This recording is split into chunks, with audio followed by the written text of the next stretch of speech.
Olha que lindo, gente. O que não tem nessa foto? Vamos ver se você é bom observador.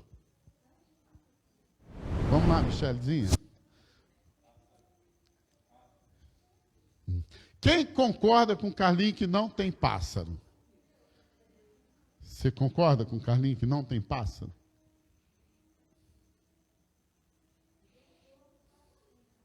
É o quê? Cor do passarinho?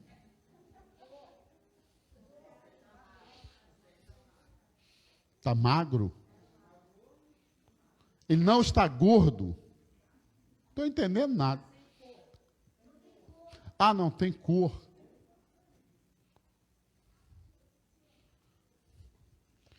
E aí, gente, vocês concordam com o Carlinhos que não tem passarinho? Aleluia! Cadê o aplauso? Ela está vendo. Ela está vendo. Pela fé. Ela está com a mão estendida para que o passarinho pouse. É isso aí. Essa imagem... Aí, André, você que é fã de imagem, produtor de imagem, você e João, pela fé. Ela está vendo o passarinho pela fé. Ali não tem 2 passarinhos e um deles está cantando. Não tem. Mas ela está vendo isso. Queridos, famílias que influenciam o mundo, igreja que influencia o mundo, crente que influencia o mundo, vive ou anda pela fé. E eu queria muito, nessa renovação da visão da nossa igreja, lá na frente, eu já queria hoje ensinar mesmo, pastorear você, como seu pastor. Como eu disse no início dessa palavra, a respeito lá do terreno, vamos continuar glorificando a Deus. Pode ser ali, como pode ser aqui, acolá, X, Y, Z, não importa. Nós precisamos andar pela fé. Viu, Zanza? Diz assim, Zanza, eu preciso andar pela fé. Muita gente vive patinando na vida cristã, e eu quero que você aprenda isso. Preste atenção nessa mensagem, em nome de Jesus. Em nome de Jesus. Muita gente vive patinando na vida cristã, achando que Deus é obrigado a responder a oração do jeito que eu quero, achando que eu tenho que ser feliz do jeito que eu quero, achando que eu tenho que crescer na vida cristã do jeito que eu quero. Porque vivem presas entre 2 mundos. O mundo do materialismo, ou o mundo material, e o mundo da fé. E aí nós vivemos nesse lugar, que não é nem lá e nem cá, é um lugar neutro, que não me deixa avançar. Eu vivo entre o desejo de obedecer a Deus e o medo de fazer a sua vontade. Nós falamos isso ontem na célula. Eu não glorifico o nome de Deus na minha vida porque eu tenho medo de abrir mão de certas coisas na minha vida. Eu vivo entre o sonho de crescer com Deus na graça, desenvolver um ministério extraordinário, e a insegurança e a incerteza se isso vai dar certo ou não. Eu posso falar isso de cadeira, quando eu estava para assumir o ministério pastoral de modo integral na igreja, a primeira pessoa com quem eu conversei, obviamente, foi com a Ana. Eu disse assim: Ana, vai acontecer isso, isso e isso. A nossa renda financeira vai cair assim umas 5 vezes.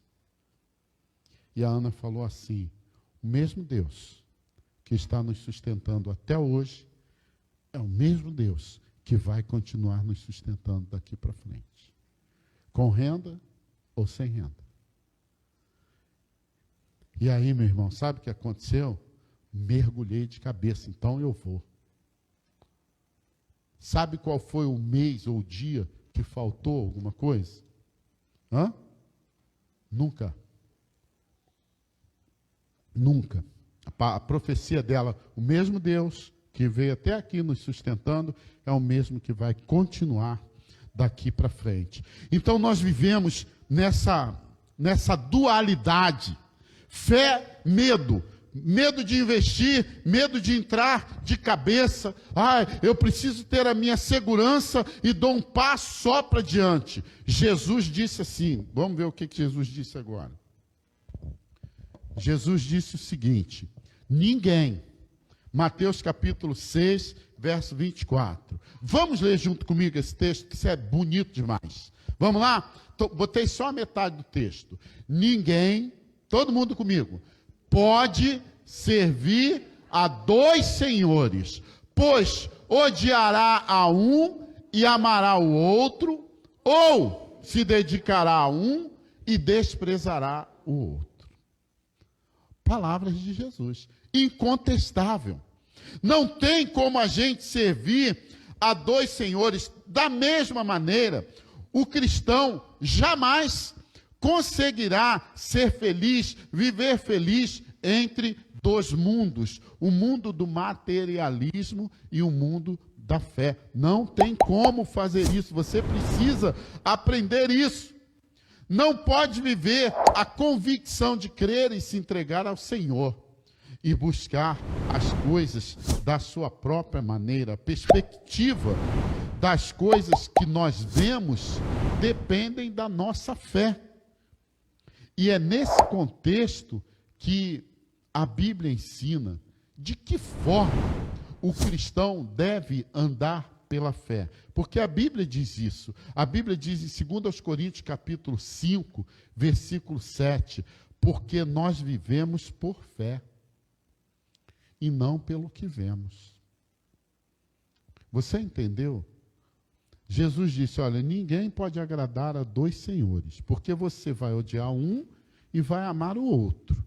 Ou vai se dedicar a um e vai desprezar o outro. O contexto em que o Senhor Jesus falou essa frase foi referindo-se a Deus e a mamon, dinheiro.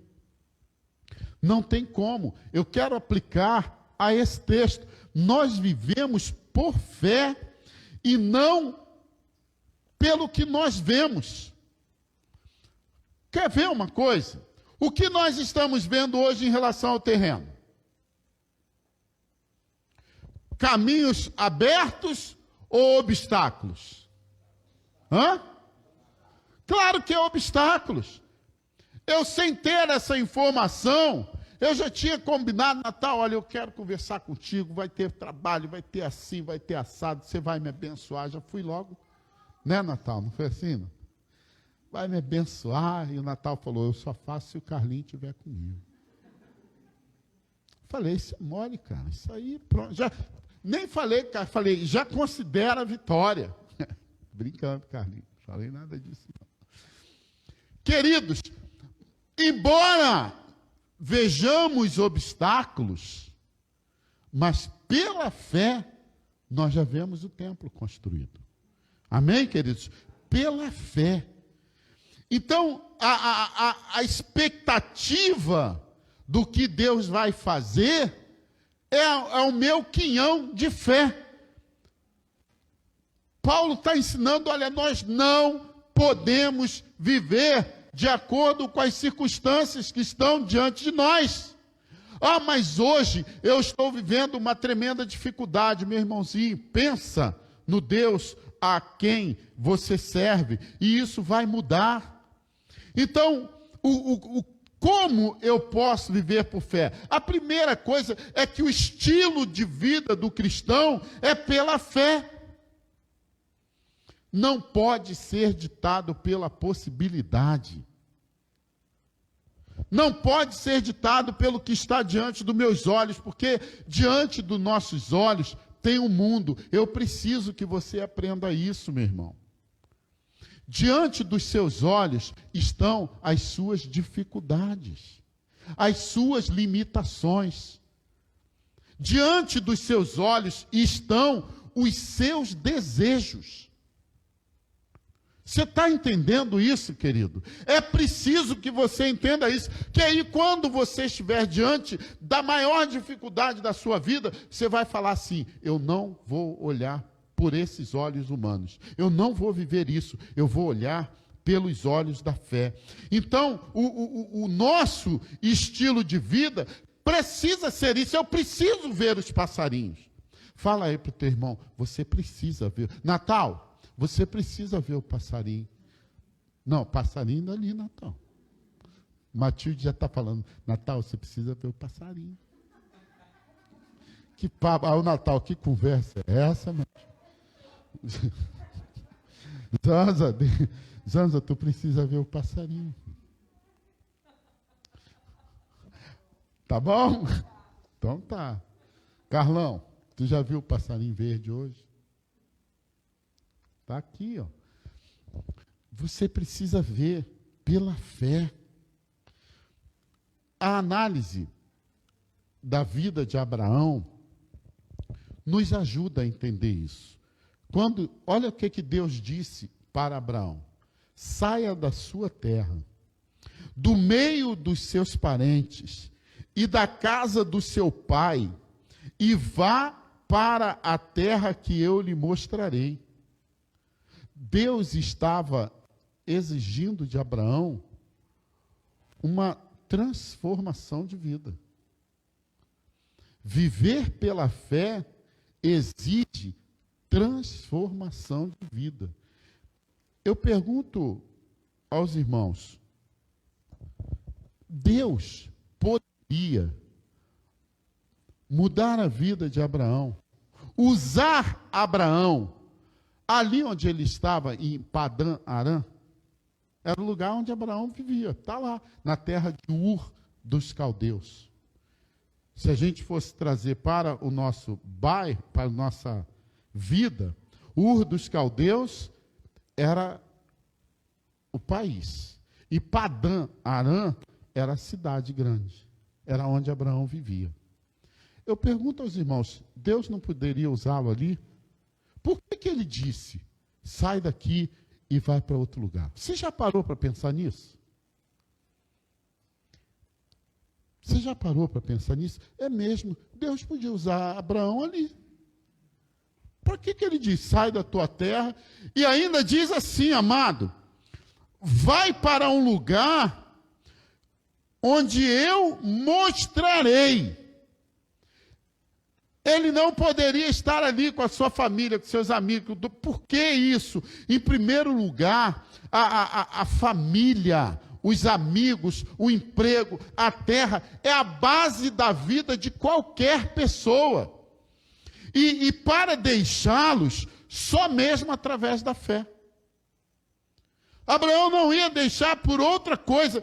Para se relacionar com Deus, só é possível através da fé, através de uma obediência. Segundo, porque o que Deus queria fazer através de Abraão, não dava para fazer na pessoa que ele era, ali em Arã, em Padã Arã. Ali ele tinha dinheiro, ele tinha empregado, ele tinha fazenda, ele tinha boi, ele tinha tudo. Ele era o homem mais rico. Precisa de uma vida transformada. Abraão também tinha um outro problema. Ele já estava conformado com o seu fim. Ele era um homem que, apesar de muito rico, ele sabia que não tinha herdeiro natural. Ele poderia até ter herdeiros de escravos, de concubinas, a lei permitia isso. Mas ele seria um homem frustrado. E Deus, a primeira coisa que faz para nos usar é nos curar das nossas frustrações pessoais. Você já pensou nisso? Ele não tinha rumo e nem visão de futuro por causa da ausência de herdeiros, tudo isso está lá na fala de Abraão. Ele aceitou o seu fim, porque ele estava olhando apenas com seus olhos naturais, tanto que Sara riu quando Deus disse que ela teria um filho. E o anjo repreendeu. O Senhor a repreendeu. Ele precisava exercitar a fé. Ele teve o maior desafio da vida de um homem, que foi deixar sua família. Viver inteiramente na dependência do Senhor. Você está entendendo? Porque eu estou chamando tanto a sua atenção para que você fique ligado nessa palavra. Ele precisava depender de Deus. É o terceiro, andar pela fé. Exige transformação de vida, mas andar pela fé é depender de Deus. Ele não teria mais a segurança da família, ele não teria mais a segurança dos amigos, ele não teria mais a segurança do dinheiro, embora ele tenha carregado muito dinheiro, mas ele era um peregrino. Ele saiu em direção a um lugar que sequer sabia para onde iria. Era como se você chamasse o Uber e o cara falasse assim: para onde você vai, Sandra? Sei lá, anda aí, vamos embora, qualquer direção. Era mais ou menos dessa maneira. Isso é um tremendo teste de fé. Imagina você, olha, Carlão, você vai comigo hoje. A partir de hoje, você vai comigo. Para onde, pastor? Não sei, eu vou te mostrar o lugar. Deus sabia, obviamente. E Deus disse: olha, quando você chegar lá, eu vou dizer para você aqui. Nós somos desafiados por Deus a depender dEle, a viver vida transformada. Querido, a sua vida do jeito que está hoje não vai ser usada por Deus se não for transformada. Ah, pastor, mas eu já aceitei Jesus. Eu não estou dizendo de salvação, querido. Eu estou dizendo de ser usada extraordinariamente por Deus. O que eu estou propondo aqui para os líderes? O que eu estou colocando aqui para a liderança da igreja, especificamente para os líderes e líderes em treinamento de ministério? É para todo mundo. Renovação. Quando eu renovo, eu transformo. Eu não posso ficar satisfeito com quem eu sou, onde estou e com o que eu estou fazendo. Eu preciso avançar no reino de Deus. E isso exige depender de Deus. É muita seriedade no negócio. Ontem eu conversei com um rapaz: ó, você vai ser pastor, mas você precisa ter a sua vida transformada. Sem vida transformada, nós seremos sempre o que nós somos hoje. E se eu estou acomodado com o que eu sou hoje, Deus não vai me usar para algo maior. Transformar vidas é o ministério mais extraordinário. A Bíblia diz assim: aquele que ganha almas, sábio é. Nos últimos 3 anos, quantas almas você ganhou para Jesus? Se você não ganhou nenhuma, você não cresceu no Senhor. Não cresceu. É a única coisa importante. Nós podemos construir o maior templo do mundo, aqui em Santíssimo, ou onde Deus mandar. Nós podemos comprar o maior terreno que você imaginar.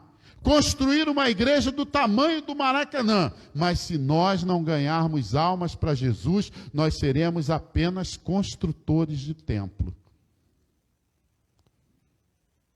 Qual é mais importante? Construir um templo ou ganhar uma alma? O que você acha? Eu acho que construir um templo é mais fácil do que ganhar uma alma. Porque ganhar uma alma exige relacionamento com o Senhor. Eu disse para você que essa mensagem não é fácil.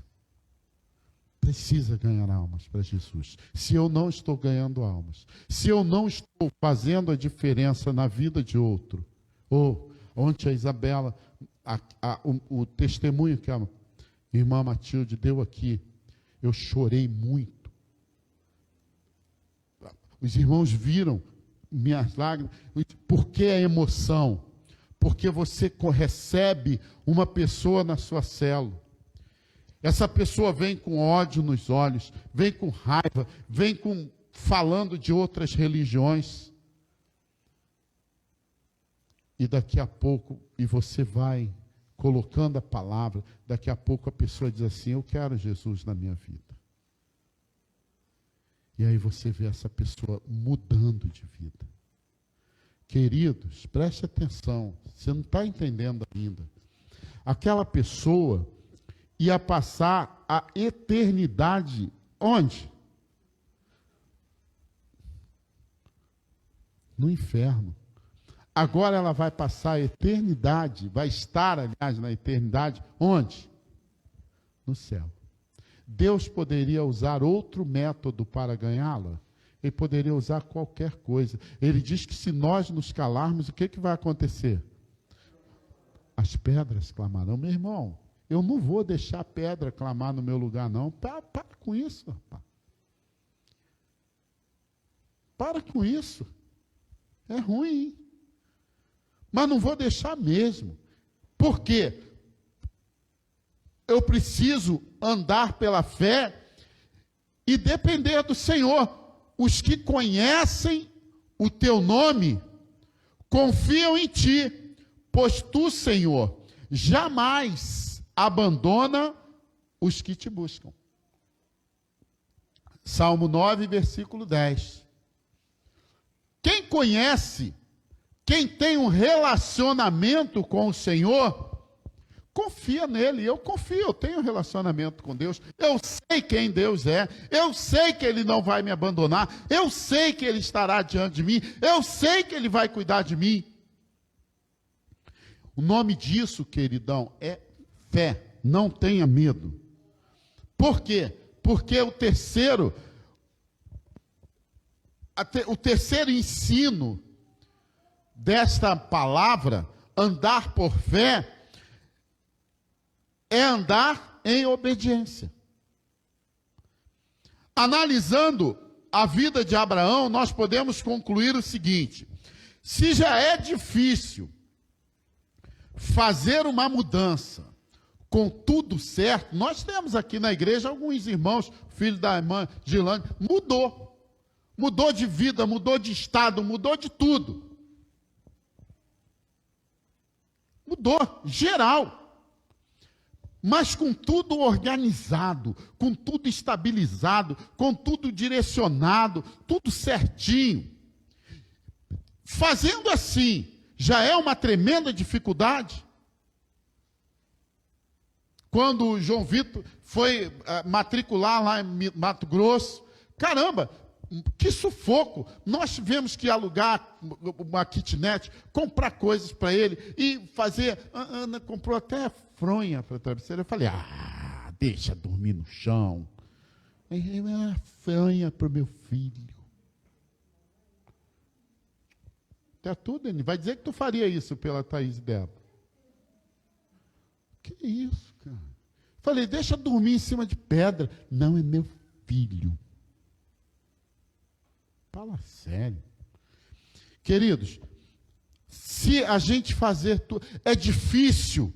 Eu pergunto aos irmãos, imagine fazer tudo isso sem nem saber para onde vai.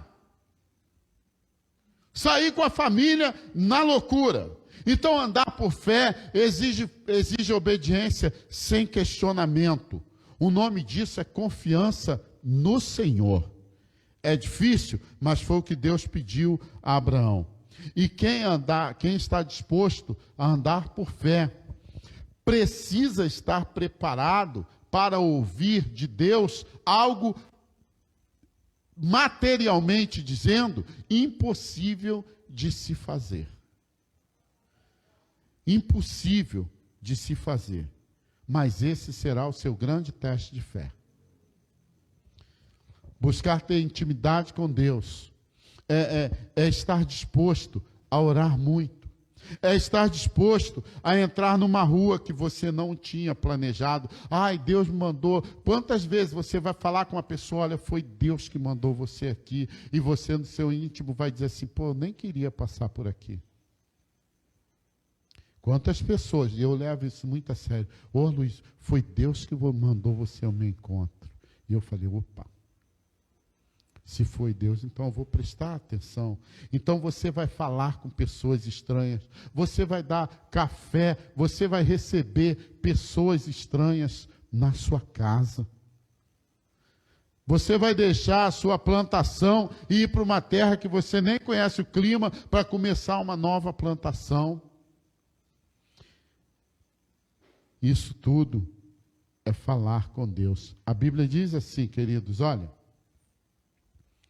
você conhece essa frase? Vamos falar junto essa frase? Vamos lá? Sem fé é impossível. Não tem como agradar a Deus se não for por meio da fé.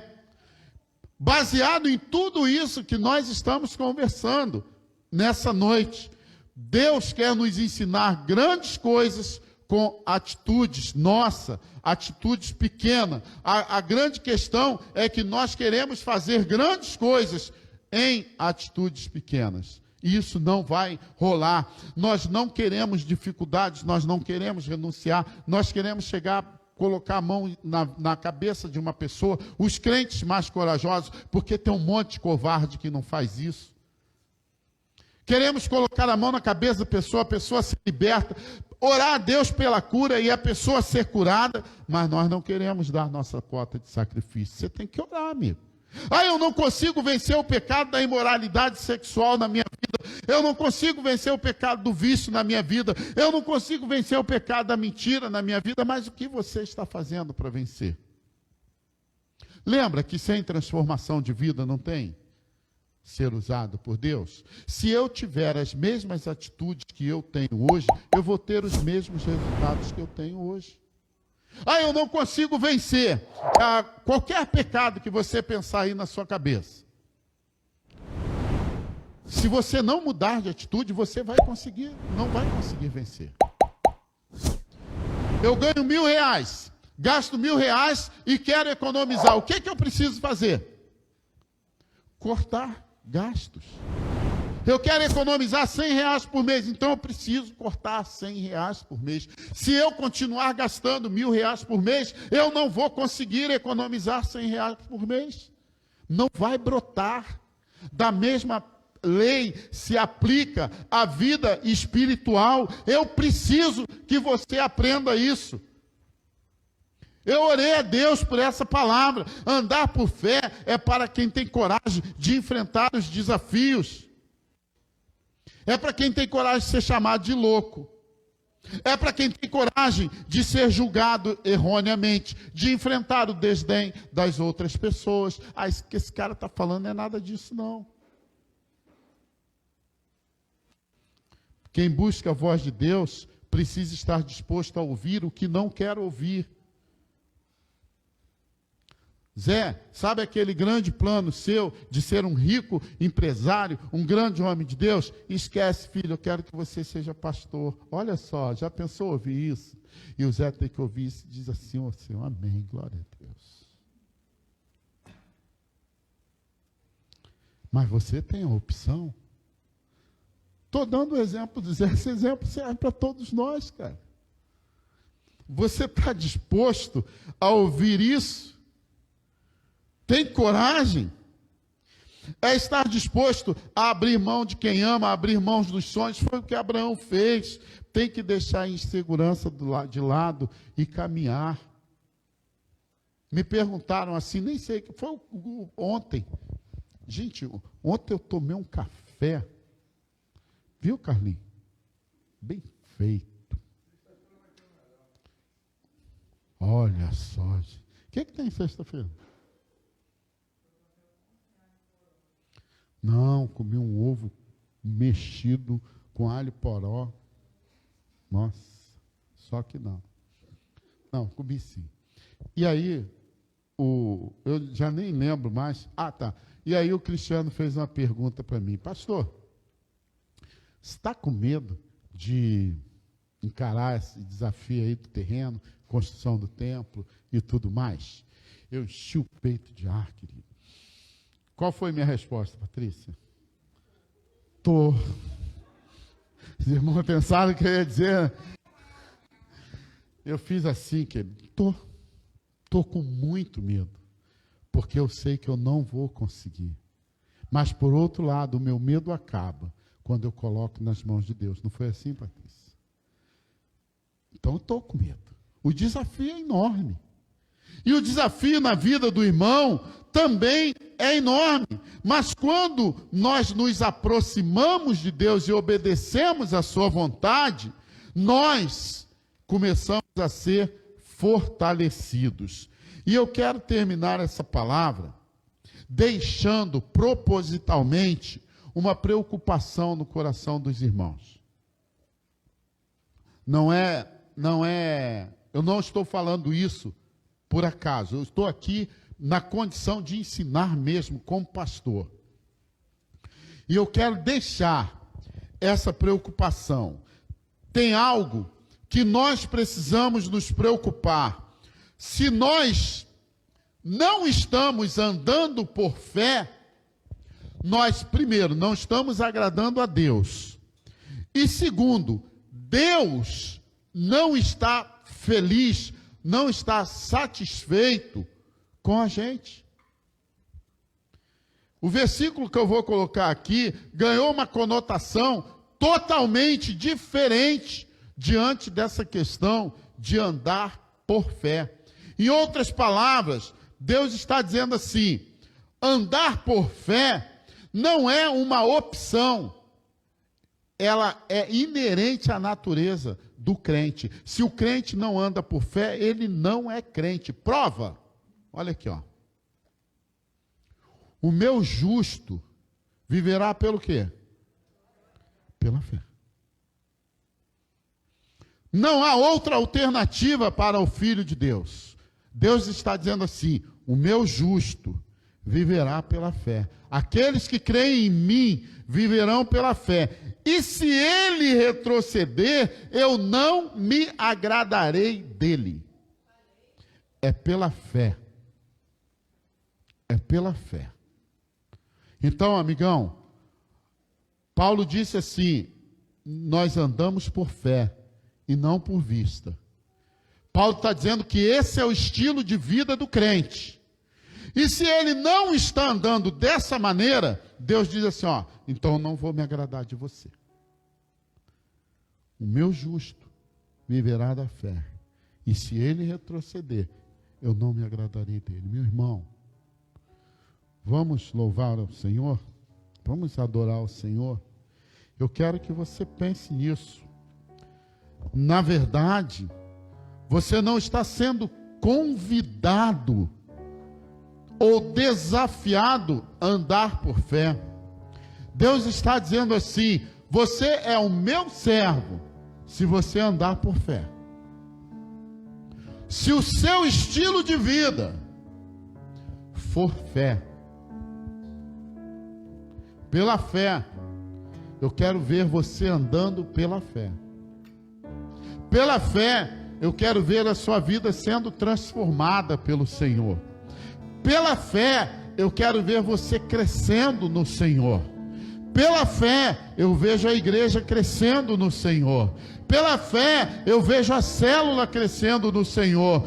Pela fé, eu vejo a sua vida sendo liberta pelo Senhor. Pela fé, eu vejo seu casamento sendo transformado pelo Senhor. Os seus filhos sendo salvos pelo Senhor. A sua vida profissional sendo progredida pelo Senhor. Pela fé.